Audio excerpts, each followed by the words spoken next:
Connecting to crest. Oh, wow, that's pretty cool.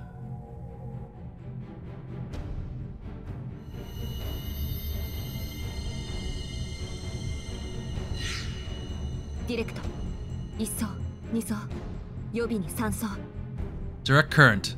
First layer, second layer, third layer in reserve. Magical energy supply fixed to greater source.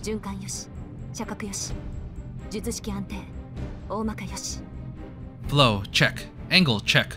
Formula stability, good enough. A pattern began to carve itself into the brick street. The casting of an unprecedented incantation with unprecedented range. Keeping the rising tensions contained within her chest, the fledgling mage snapped her fingers.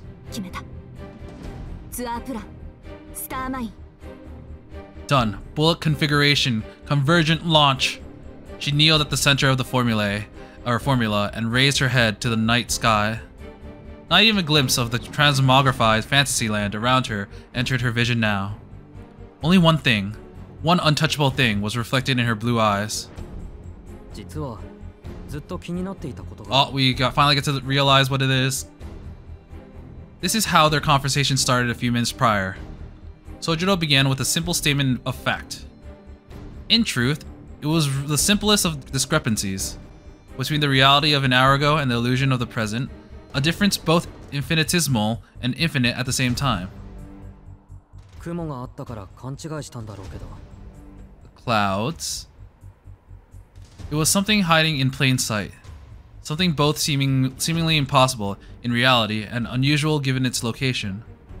In this amusement park, where every paradigm had shifted, something was brazenly flaunting its normalcy. The moon? Oh, I'm getting chills behind my back. She's gonna shoot down the moon.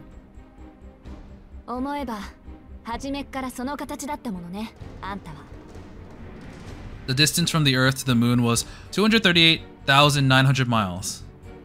If it was truly identical to the actual moon, then this monster indeed lived up to its eerie reputation. A distance that far would have meant that it had no need to hide its form. It can flaunt its true form in front of all. But due to the very fact that it was hiding its true form, it meant that it must have been within reach. The monster's camouflage implied that it sat within the reach of human hands.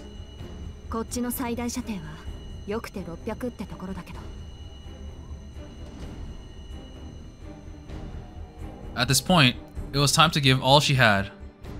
Drawing on the energy surging throughout the park, she extended her firing arm.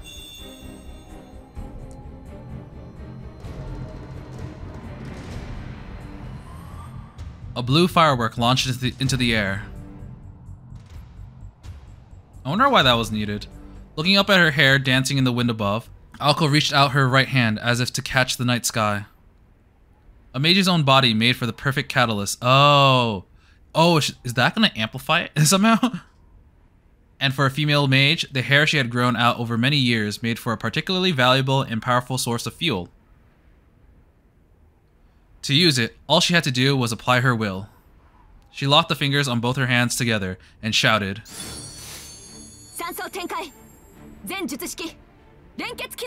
"Deploy third layer, all formulae, commence link activation." Oh yeah, it turned into... Oh, that's actually pretty cool. She hurled forth a clear challenge to bind the moon to herself. She turned her hair into an assist tool. The mist began to whirl about in a vortex. The monster high above bore its fangs at the sight of a blue spell that appeared in midair. By the time Alice had noticed the change, the hostility between Alice and the Snark was palpable.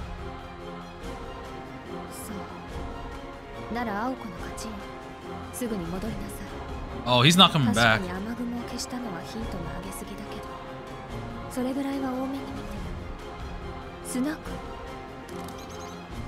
The fog continued to thicken with no sign of abating. The moon that floated in the night sky could not pardon such an insolent mage. As if the Lord of the Night would bow down to such an impudence, There was no staying its wrath at a challenge so flagrant. The robin swooped in to give its report, but Alice waved it away. Her gaze was fixed on the transforming golden moon.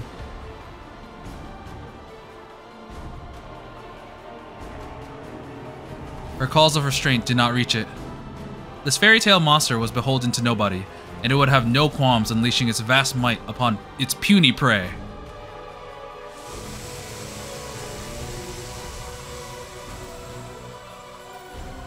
Oh my god, look at that. That's so cool. The core of her magic bullet howled. The magic circuits within her body spun. Alco fed the magical energy, scorching her nerves with imaginary flame. She was linked to the formula inscribed on the ground. The spell was read and executed the same as it always was, but its output was beyond reckoning. With this much firepower, even this mundane process would invite injury upon its caster.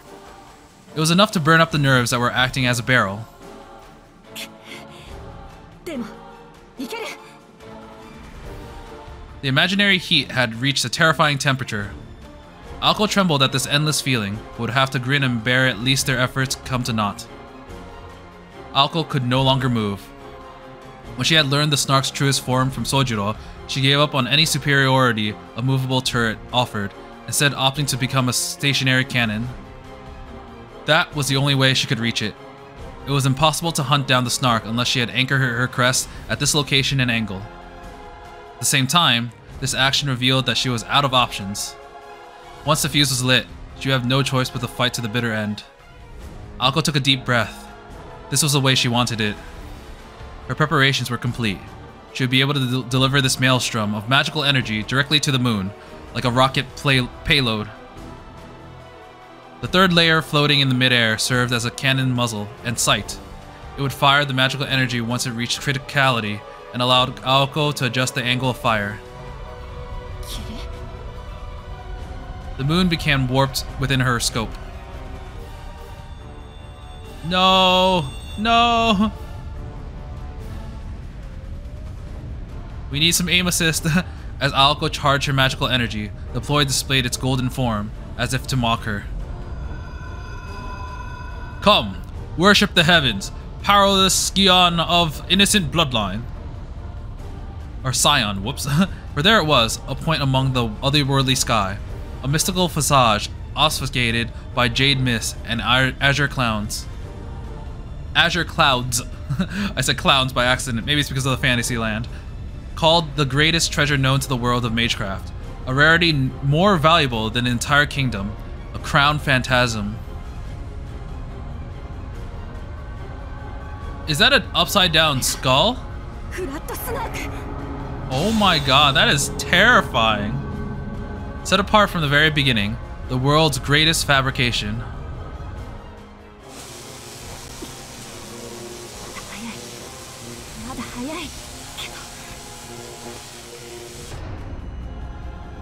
Her instincts screamed at her to delay no further.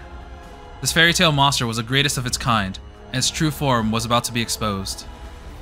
Its open hostility indicated that it was making preparations for a counterattack.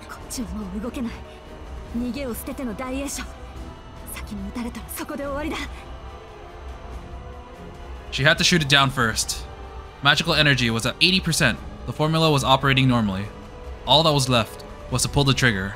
But the calm voice inside her head asked if that was really okay. She had one shot at this, and there was no going back. It was a battle of precision, with no room for miscalculations. Even a tenth of a second of hesitation would tip the scales. Was she ready for the pain? Was she ready to deal with the fallout if she missed? Could she really even take down the moon with such a tiny bullet in the first place?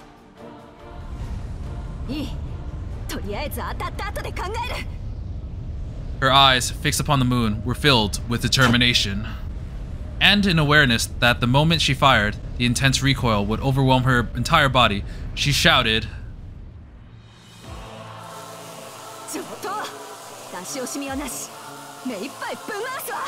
"Bring it on, let's go!" With every ounce of spirit she possessed, she fired her ultra long-range projectile into the sky. Excalibur!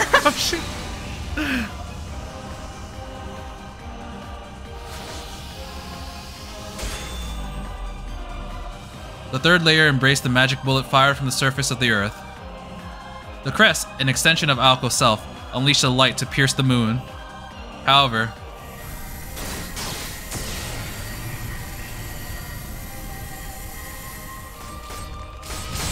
what? A meteor? An enormous blue canopy pulverized the beam. It returned the ether, that 3,000-degree flame, to nothing as it came in contact with the bullet.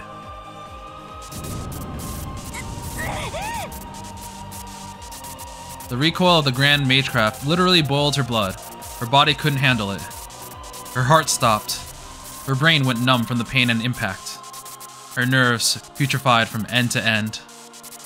But her magic crest revived them all by force.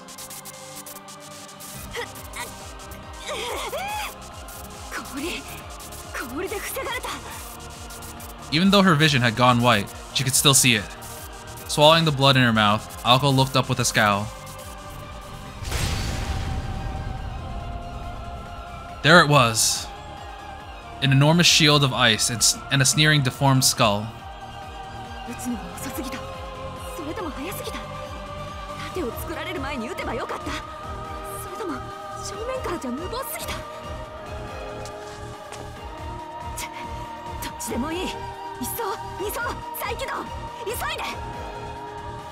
Oh, she's doing it again? It was no time to think or hesitate. The magical energy throughout the park began to gather. Aoko knelt, across from the tyrannical face of the moon. Aoko intuited that the ice had yet to fully form. Flat Snark still hadn't reached its full strength. Which was exactly why. By accelerating the spell, Aoko had damaged her own body. Aoko sat up and braced herself for the pain caused by the load placed on the formula after linking with the Snark. All she could do was endure it. All because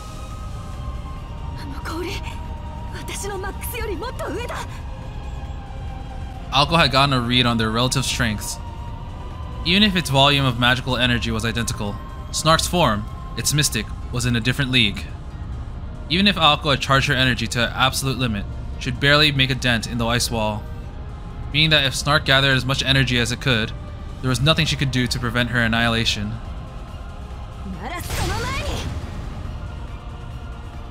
She loaded her next shot. She issued orders to the floating third layer. Ignoring the toll on her body, she began to accelerate the first layer formula. The role of her right hand's single layer was to absorb and store surrounding magical energy. The thick fog that drifted through the park was an ancient ether spewed out by Flat Snark's own body, but Aoko could pour it into her formula. Aoko's body, which had integrated with the formula, took an amount of magical energy that far surpassed its maximum capacity. It seethed in agony. Or rather, it trembled in delight. For a mage, magical energy was a propellant to reach the realm of mystics. The expansion of internal time. The liquefaction of the self. The release from the physical. What one might call a near-death experience. Aoko stood face to face with the reality on the boundary between it and such concepts.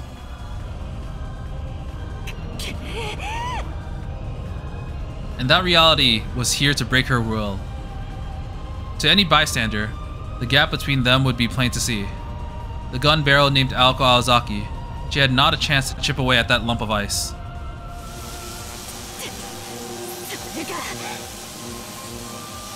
She accelerated the spell further. The skull grinned. The ice was no shield. It was something to be used to crush mages who did not know their place. The moon laughed as it prepared to crush not just Aoko, but the boy atop the roller coaster, as well as the park in its entirety.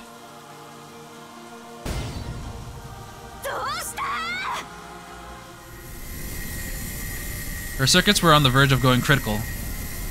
Her body had been charged with a scorching power supply from her fingertips to her eyeballs.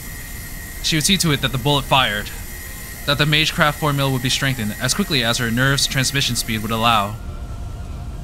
A single attack was not enough. There's no way to shoot it from its flank. Which meant that there was only one solution. To break through the ice. Nope. Maybe? The third layer began to transform. It switched from direct to alternating current. The spell's supposed strong point was its ability to adjust its trajectory mid-flight, but right now, all she wanted was numbers. So she turned her third layer from adjustment to sheer power, probably.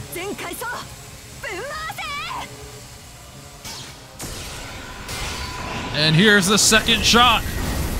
The shot of all shots. But did you dodge? Can you defend against the second one, Onoki?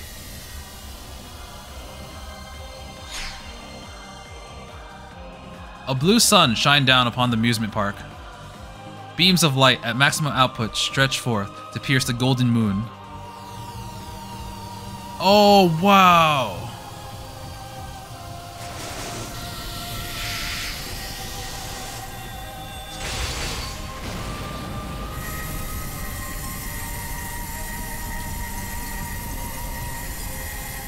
I'm kind of confused.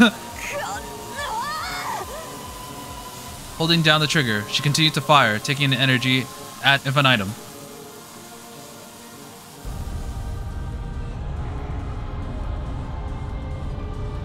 Oh, she stopped it.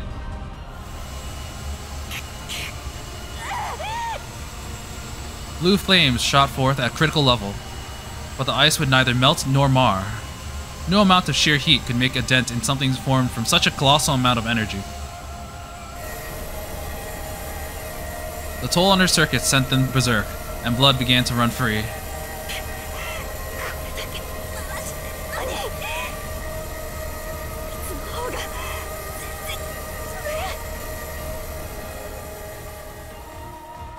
The battle had become a tussle over magical energy that filled the park. From the very beginning, this had been Snark's home turf.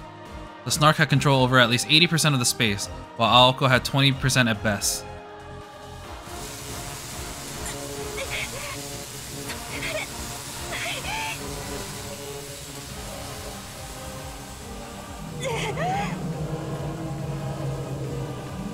The castle of ice descended as if to call the match.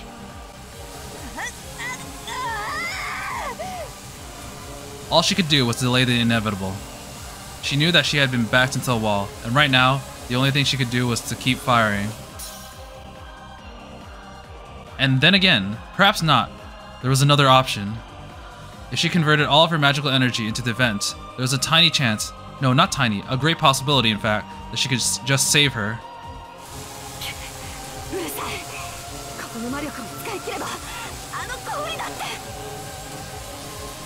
Clinging to that broken hope, Aoko continued to rotate her circuits. Time seemed to stop at the magical energy overdose. A second of intense pain lasted an eternity. Then amidst everything... Oh, that was the thing that she saw at the mirror before. Something approached one step at a time. Something from among the park's shadow. Something.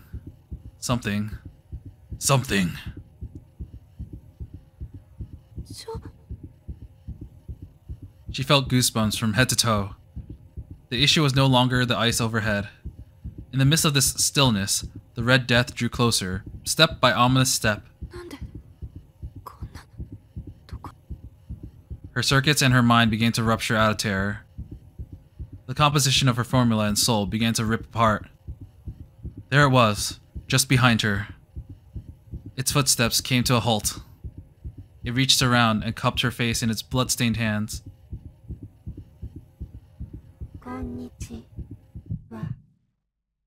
Greetings.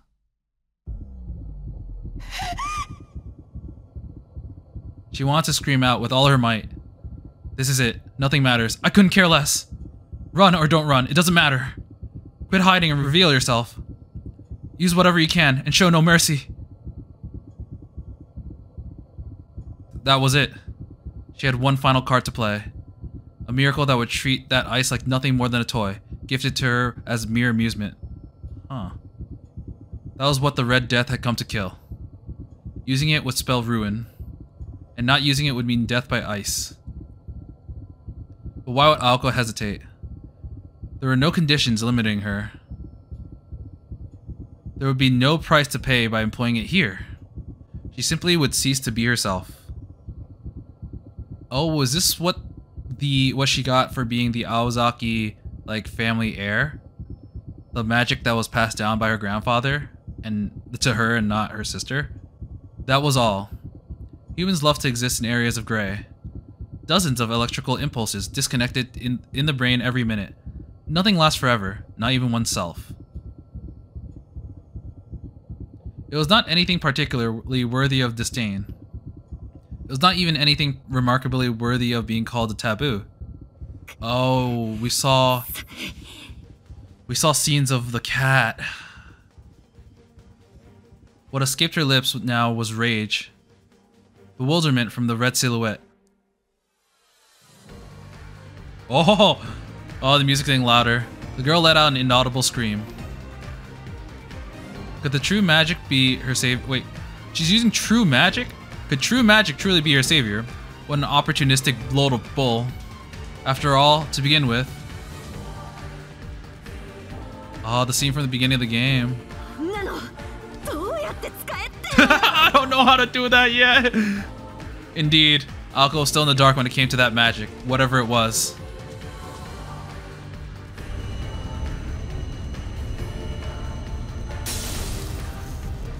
Okay, her third layer was destroyed.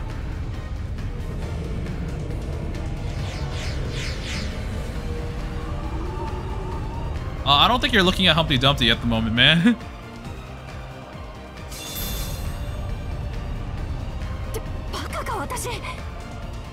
She woke from her momentary hallucination.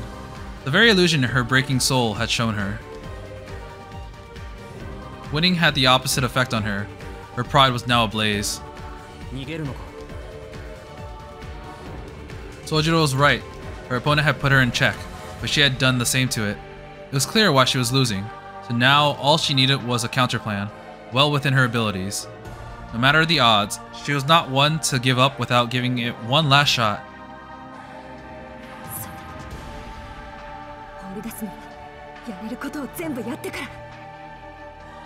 Her numbed fingers clenched into a tight fist. She was betting against the house, an unreasonable gamble that should have made her question her sanity. If her first step was off by an inch, her body would be instantly vaporized. But she knew a boy who never fled. She knew of a steadfast courage that could shine its light, no matter how small, through any desperate situation. Yes, there was more than just herself to be concerned about. If that ice fell, it would mean the destruction of the park in its entirety. Everything he had achieved, everything he had risked and dared and happily put his life on the line for, all would be for naught.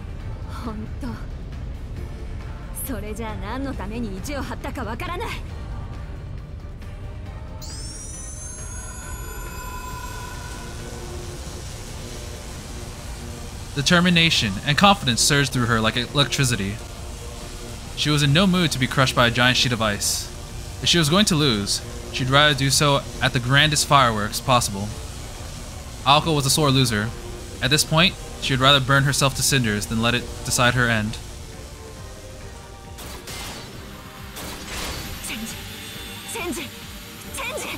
Disconnect, expand area, reconnect! I'm not exactly sure what she's doing. She grunted in pain. Energy raged through her body. Her circuits were on the verge of disintegrating. Inscribed upon her body, her magic crest was a magecraft given physical form. It did not, however, stop with simply skin and flesh. It burrowed to the very marrow of her bones. Oh, she's red now. A playful smile graced her lips. Ah, she's smug now. Her sense of reason had turned upside down by the pain. That was only natural. She had to praise her own body for holding out so long while pushed beyond its limit.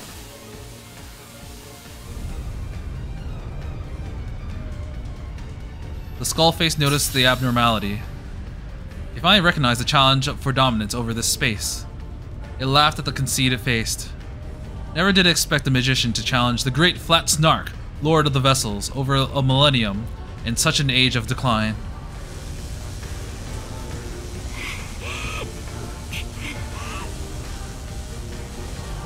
She tried to catch her breath. She braced herself for the coming pain. She was going to smash that ice to pieces. Both had access to the same amount of magical energy. One of them was greatly outmatched, but... 出力装置に差があった。魔力の吸引、方針の規模で負けているのなら、単純な話、私をでかくするだけでいい。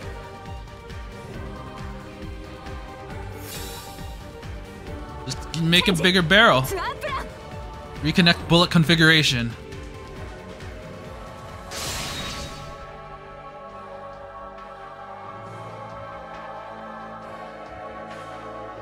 The feedback will go beyond anything she had experienced to date.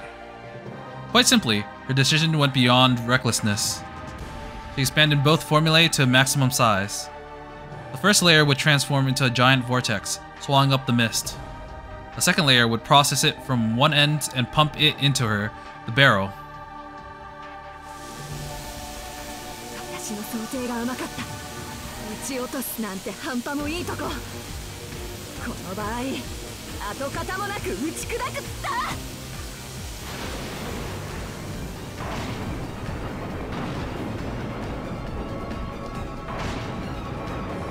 The primeval magical energy responded in concert with her conviction. It formed the patterns of a writhing serpent, voiced this magical power flying the banner of revolution. She beckoned the great power of the old to feast its eyes upon the land. For it was the first of the Trailblazers, the representative of a mankind that knew no fear and would rend all manner of mythic and mystics to naught.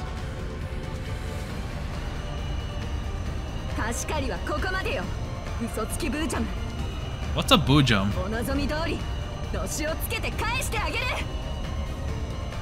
For the newest magician commanded the principles of consumption and extinction. Third time's the charm! Boom! I'm firing my laser!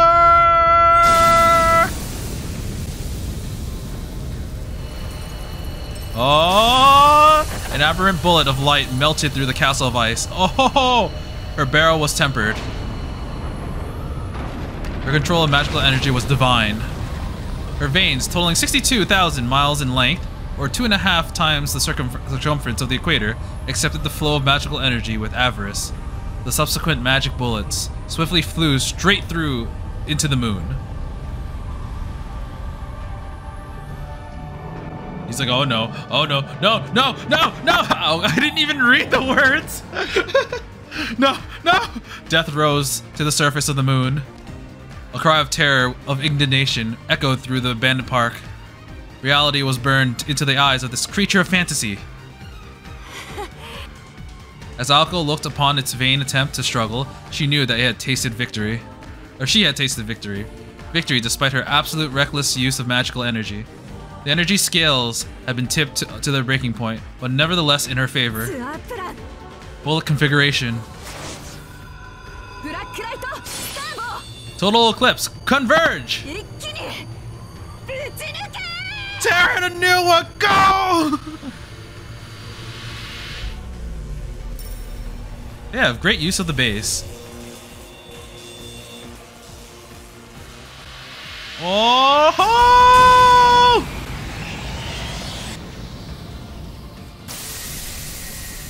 Through the ice castle. Shatter, shatter, shatter, shatter. The skyscraper scattered into atomized dust. The island, its unattainability extolled, had swallowed whole the despair of its many challengers. And that which remained of this once proud thing that boasted of its untouched knowledge?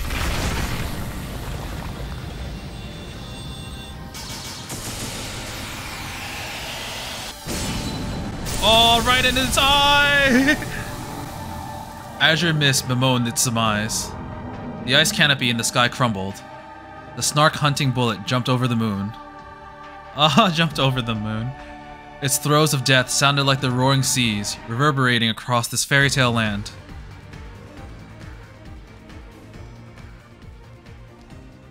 She did it.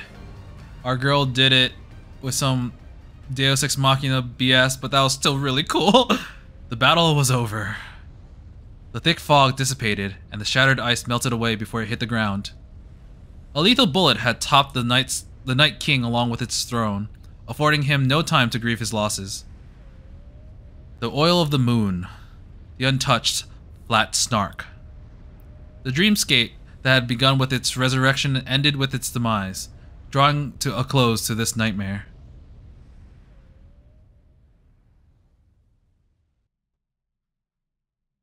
Oh, that was epic. This is gonna be a long episode. It's so cool, man.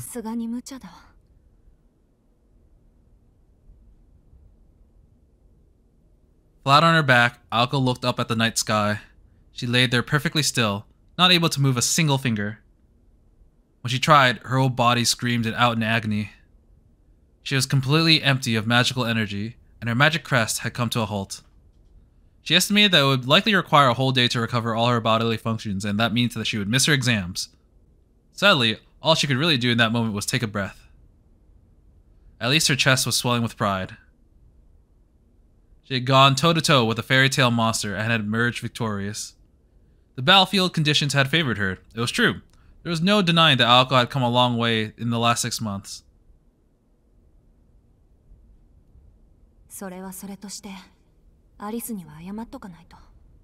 Please don't kill me. So Flat Snark is gone forever. Flat Snark would never again return to this world. Ugh, and it's one of her, like, 3 main special familiars. It was an insanely rare item, so invaluable that it would have been impossible to price it for auction at the Association in London. Aoko had sent Alice's priceless treasure of the Magecraft world to oblivion. Needless to say, things had gotten more than a little out of hand. They both had agreed to the fight, so Alice probably would not complain. Even if she were furious, she would never be so undignified as to show it.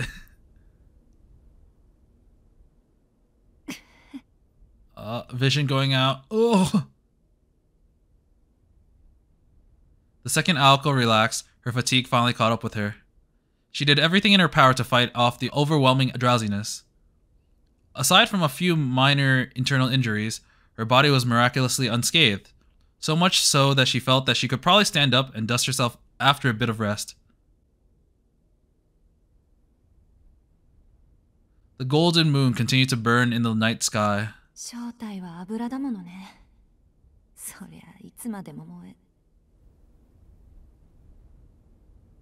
Aoko's blurry eyes went wide in astonishment. She was still unable to lift a finger.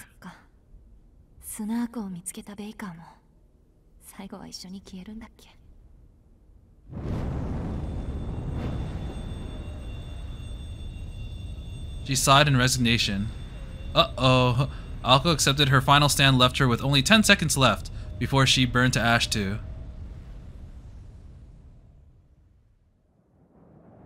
Elsewhere, just a short moment prior. Buffeted by strong winds atop the roller coaster, Sojiro gravely peered down at the ground. He said he saw someone going towards her, so I was kind of confused because I thought we'd see that while she was firing the beam. All he could muster was a single murmur. You could see Aoko on top of some drawing on the ground and...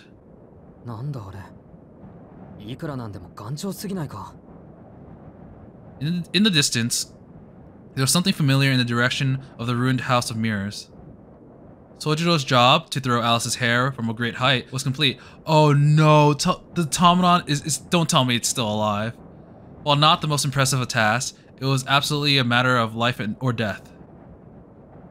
And to top it all off, just thinking about how he was going to get it back down to the ground was making him dizzy. He had experienced more than enough trouble for one day.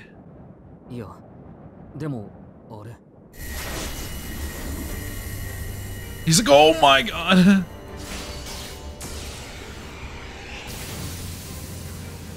He was flustered as he stood atop the swaying bridge.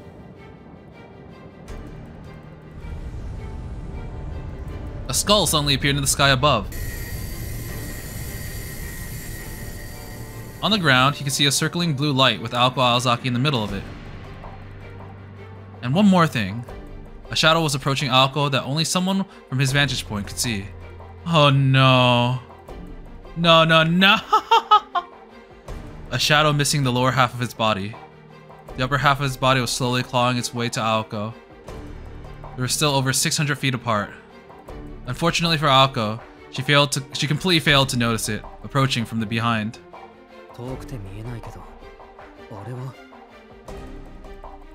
He was sure of what it was now.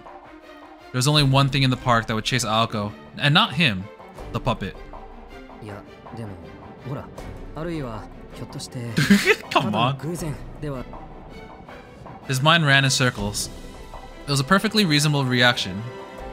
Any gripe on reality he might have had left was long lost when Aoko started firing beams of light at the monstrous moon. Oh, here's the second one.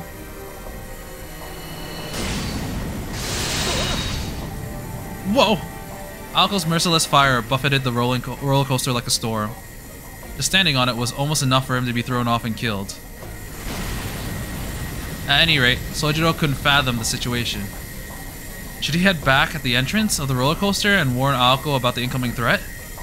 No, there was no way he would make it in time, and to make matters worse, there was a hoard of bread down there waiting for him. And it may very well have been the case that Aoko was already aware of the puppet and would take it out as soon as it got closer. If she was, Sojiro was sure that he would only be in the way.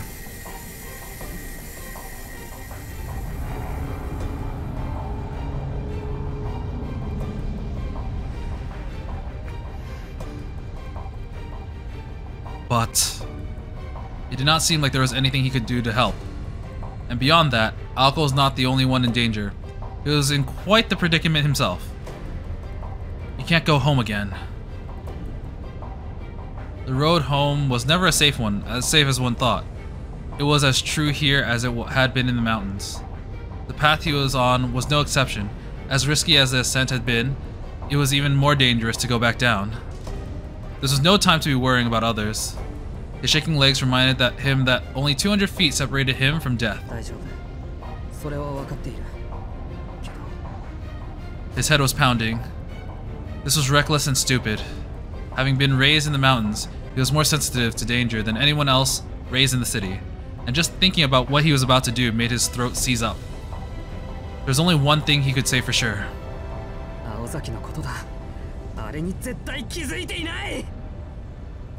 Oh man, there's just more and more. Oh my god, he's running down the roller coaster. With a sobbing shout, Sojiro started making his way down the 200-foot frame of the roller coaster. All of this music change. His race towards death accelerated.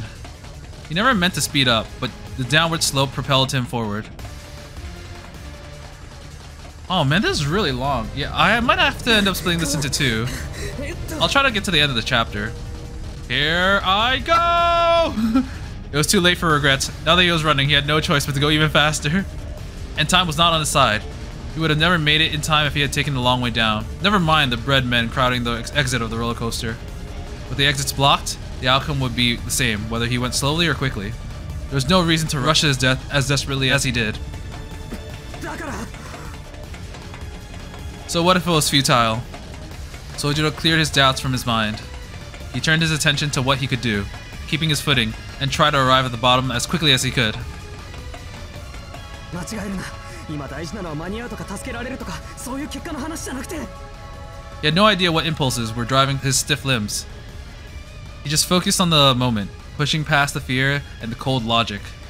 At his core, he was the kind of person to deal with the problems head on. There would be time to think about consequences later. Oh no, the egg is here. But hesitation was not his only obstacle. The worst possible hindrance appeared at a time when not focusing on the track would mean certain death. Sojiro sensed something was wrong with the egg that he had been studiously observing out of one eye. Something had changed. At the very moment he realized it.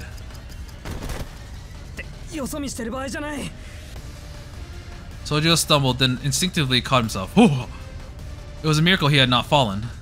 Descending a roller coaster on foot was an act of suicide. The egg stayed right by his side, so close that it was likely to collide with him. Though he was trying as hard as he could not look at it, he could not help but feel unease that the door-like decoration in its center was gradually opening. He cursed his rotten situation, and yet he refused to slow down.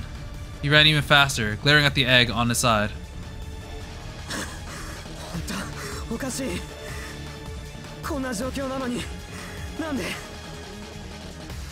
Sojiro was baffled to find that he was smiling. Perhaps it had something to do with Aoko's charm. Sojiro could not tell one way or the other. He could still feel Aoko's fingers on his skin. The trust and expectations she had placed in him was etched into his heart. What spurred him on was something entirely different. This all stemmed from the much deeper problem. There was something inside him that he could not understand at the time, but would eventually come in terms with one day.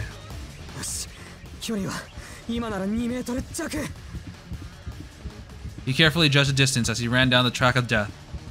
But the distance between what? That went without saying. It was the distance between himself and the one thing that could save his life.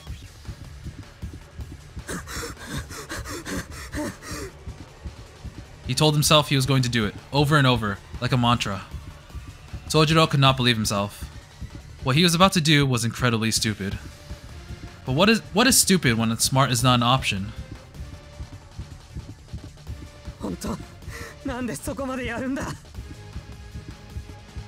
Amidst it all, he laughed at how pointless such self-reflection was now. Temporary confusion, a psychological thrill ride, both had laid his soul bare. What really mattered? But a simple man gets by without deep thought. Sojiro's primitive mind did not crave success or reward. For him, it was simple. Yes. This is it. He was doing it because he wanted to, not because he felt obliged to those around him. His desire to live his way was his and his own. Here we go! Huh? If the egg had been equipped with the vocal function, it would have gasped at shock at what happened next. Is he gonna jump towards the egg and like glide down? The boy, who had only tried to escape up until this point, suddenly shifted his weight. He pointed his feet outwards instead of inwards. Oh my god, I think he is. On the edge of one rail, he crouched ever so slightly to maintain momentum and gazed at the floating egg. If you're gonna get closer to me, I'll get closer to you. Oh my god. And that was the third shot. Yeah, he jumped to the egg. He soared through the night sky. It was a flight that lasted a mere 1.5 seconds. A cordless bungee jump from 100 feet above ground. His destination? The only thing that would stop his fall. The giant flying egg.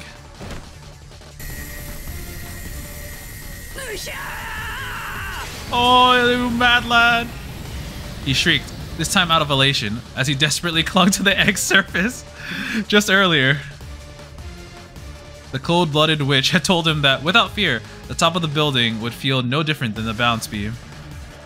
This from the same witch that would have been left speechless had she witnessed this spectacle. Fearlessness was one thing, recklessness was another. He followed it up with an act that would only irritate her for days to come. Clinging to the egg, he shifted his gaze away from it. He felt the rapid descent. Sojiro, focusing his half-shut eyes on the ground, leaped off the egg once they were a few feet from the ground, then turned it back to it, careful to re-establish eye contact. Something so unbelievable, though, to Sojiro. The elevator at the department store and the mysterious floating egg were both just movable objects, virtually indistinguishable from another. Yeah, that egg was just an elevator.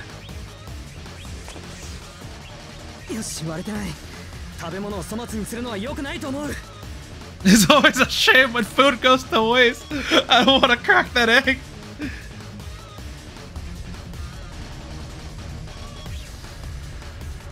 He landed near the plaza. The shortcut that almost cost him his life had paid off. Sojiro took off running the second his feet touched the ground. The puppet after Aoko was the only thing on his mind. He paid no mind to the moonlight in the sky.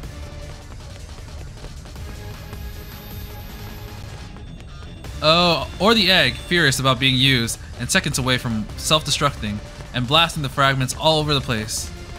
Oh, he's gonna use the egg explosion to kill the automaton. Nanu? Aoko's dumbfounded expression spurred Sojiro on. The curse was complete. The empty egg began to sing its warning to let them know that there was no escape.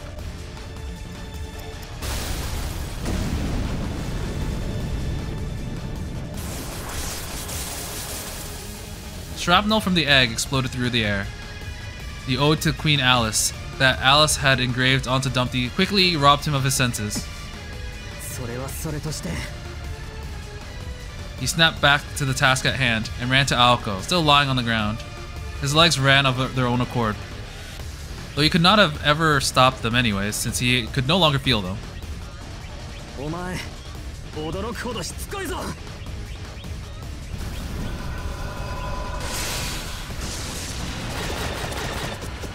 Oh right! Flat Snarf was just about to do a suicide kill thing.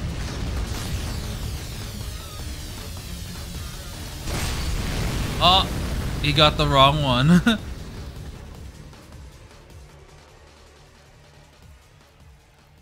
Wait, I thought Humpty Dumpty was supposed to be like extremely proficient in one-on-one. So like, what did Humpty Dumpty like establish exactly? The scrambled murder case. Piles of rubble became flowers of light blooming from the earth.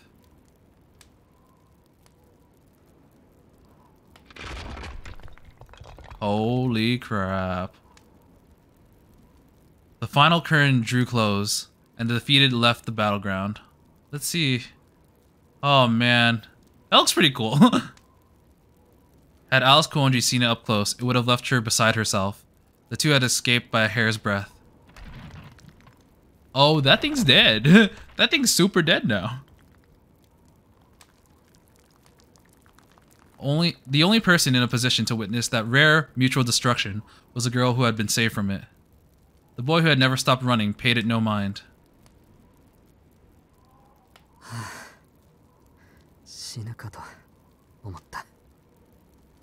The safety of the girl in his arms meant infinitely more to him than the miraculous way in which he saved her. Wow. That was intense. I thought his job was done, but no, he still had a lot more to carry. The moon did not wait for dawn to set. The ornamental texture of the fairy tale kingdom faded away. All of the illusions returned to the way that they were before. From the ostentatious chords reverberating through the streets, to the puppets welcoming their guests.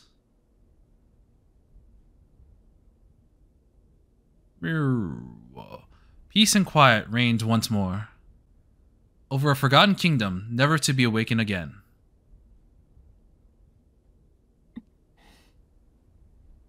Out flickered the embers of a late night dream, even the electric lamps that illuminated the park. Together, they watched it disappear.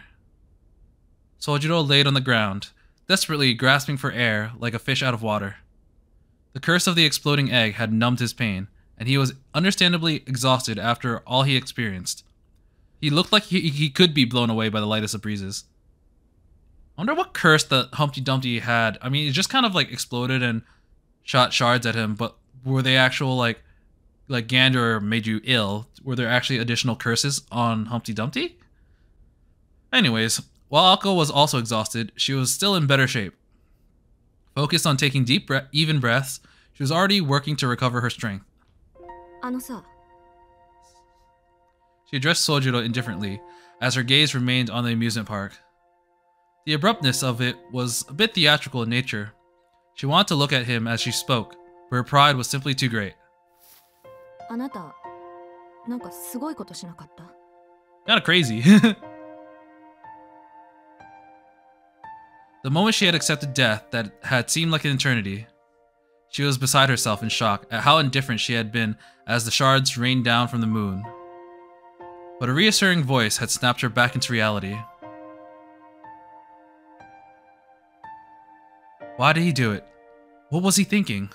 What moronic things did he have to do to pull it off? She had no answers for these questions. Lying on the ground as she was, all she knew was that he had more than made up for his failures in the House of Mirrors, and then some, in those fateful final moments. She addressed him, hoping to find answers, but found herself unable to probe any further. To dig any deeper would feel like defeat, which is why it was so unlike her to ask him in the first place. Lucky for her, Sojiro had neither the capacity nor sensitivity to understand how egocentric she was being.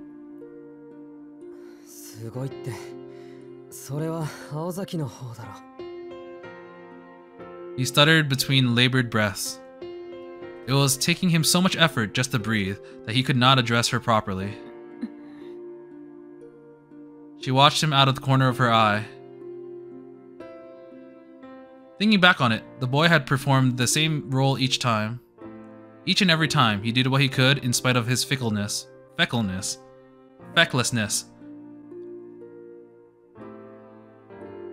It was far more admirable than her nearly suicidal tactics, even if she did defeat her opponent.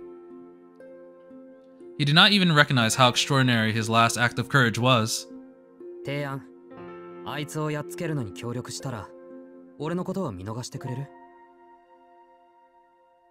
At the very least, he had the courage to keep trying whatever he could.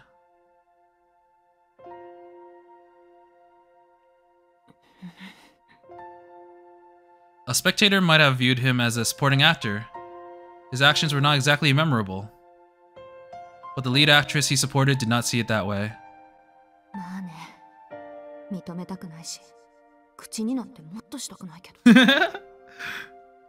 Such inspired actions were wasted in a supporting role. This guy really pulled off the impossible. It was so amazing that she wanted to shout it as loud as she possibly could for all the world to hear. All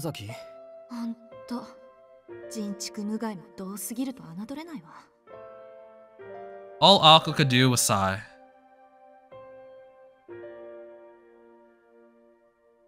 How could she not? She was even forced to admit that the way he had snatched her from the jaws of death was dashing. Oh!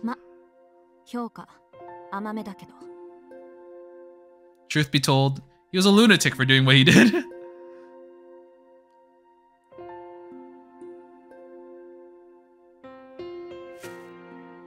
Oh man, I love the art for this game. She steadied her breathing and composed herself. She was in bad shape, and she had her pride as a mage to consider, which was why she needed to maintain the air of dignity when making a proclamation. Shizuki-kun, 見逃すのは今日だけって話だったけど、あれ、なしでいいわ。Oh! とりあえず、 How? 命は助けてあげるから。She hastily extended her right hand. It was either to shake his or to help him up. However, Sojiro did not take her hand, but instead stood up on his own. This night, despite the sheer insanity that he had just experienced, his face had not once looked as incredulous as it did now.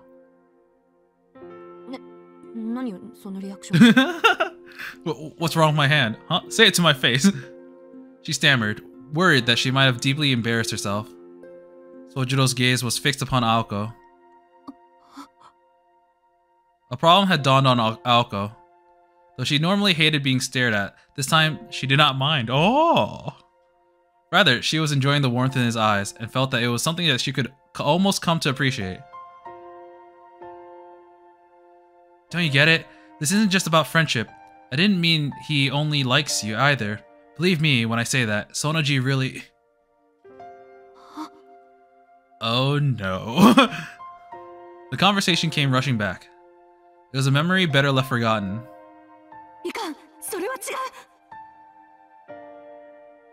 She's like, no. Pushing Tobimaru's words out of her mind, Aoko turned to Sojiro.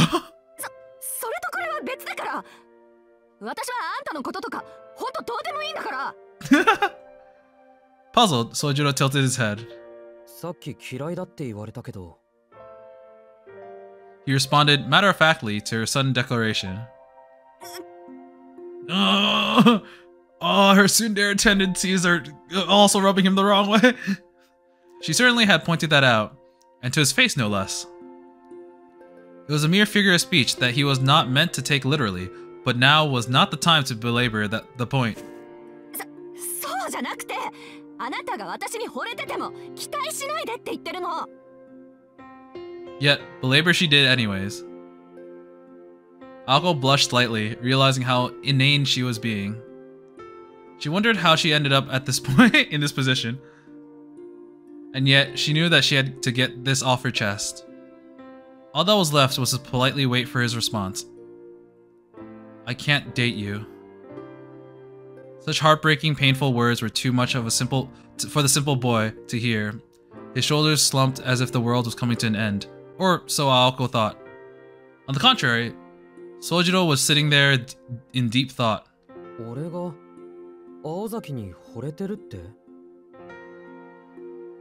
Sojiro murmured the words as if they were a magic spell. She shot right back with an affirmation.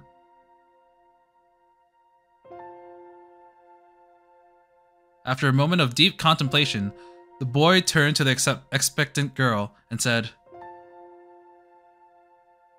"Nande?" We all knew this was gonna happen. Why did you think that? He had to be joking, but he was not. He was completely serious.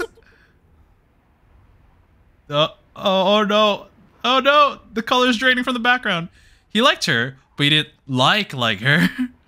Of course the vice president had jumped to conclusions. This boy had no interest in romance. He didn't even know what that was. She was incredibly embarrassed by how confused Sojiro still appeared to be. Her rosy complexion spread throughout her entire body. Nande?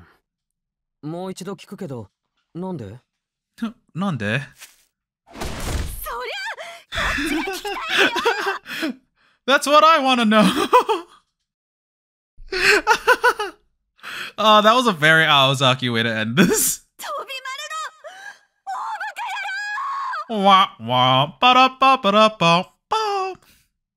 And just like that, she had lost her cool and given into an unjustifiable outburst.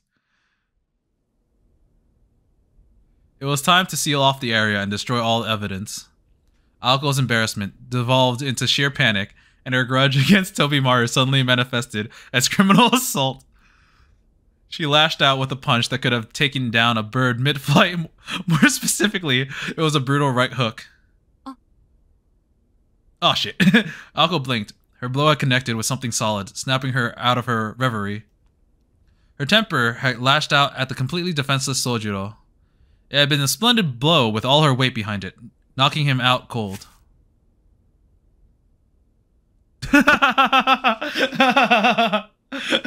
She's like, I should probably stop, doing before thinking. Sojiro groaned, crumpling to the ground. Her punch finished the job that the curse had started. If not for the discomfort on his face, he appeared almost to be sleeping. Aoko convinced herself that he was napping, not concussed. Yes. The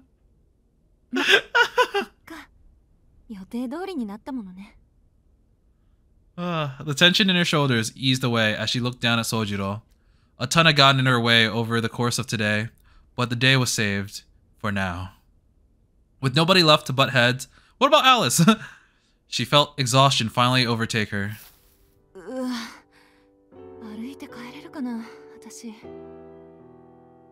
Her fatigue was enough to make her complain out loud. When she thought about it, she realized that this was the first time she had used up all of her magical energy, the first time she had participated in a battle of this scale without any prior preparation. Though in truth,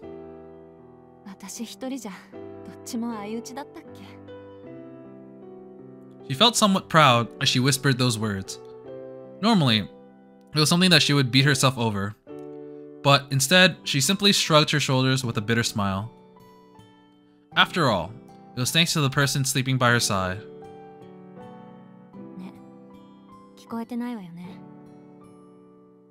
As the night had swallowed her voice before it reached him, he received no response. Confident, she continued in an even quieter voice.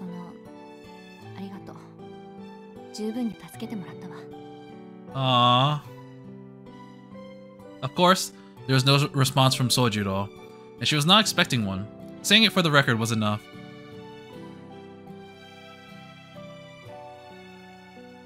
Aoko watched Sojiro sleep for a while and then pulled something out of her pocket. Oh, look at this. The music's so nice too. It was a palm-sized glass bottle her roommate had given her, which opened with a pop.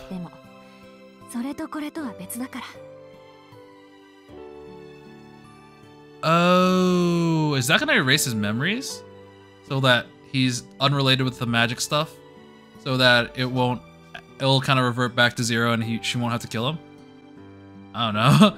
Leaving behind words colder than a winter's chill at night, she called out his name. She barely sensed the bottle moving.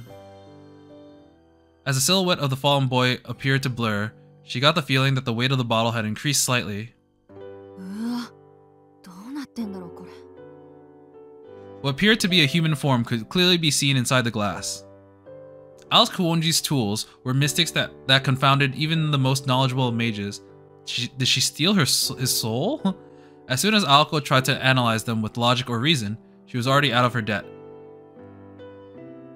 Knowing all this too well, Aoko closed the bottle and watched the boy disappear as if by some magic trick. So she captured him.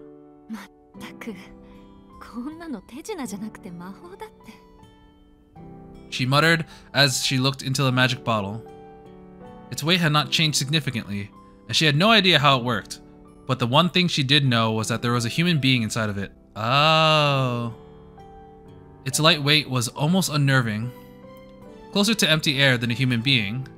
It was about as heavy as one would expect if they bottled a summer breeze. A thought that did fit her image of Sojiro perfectly. It's supposed to be, though, that did fit her image of Sojiro perfectly. There's so many typos in this, and I can't even read good. She muttered to no one in particular as she recalled the past.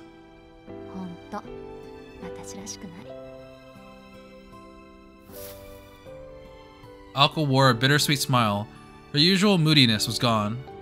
It was a dangerous world out there. It was good to have someone to keep her on her toes. With a wry chuckle, she flicked the magical bottle with her finger and set off walking.